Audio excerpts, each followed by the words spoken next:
هل تعاني من السعال المزمن؟ إليك وصفة طبيعية وفعالة لتوديع السعال.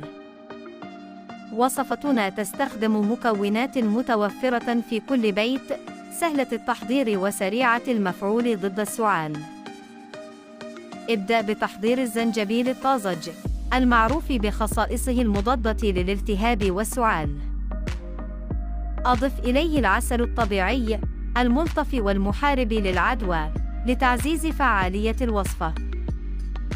لا تنسى عصير الليمون المضاد الحيوي الطبيعي لإضافة نكهة وفائدة.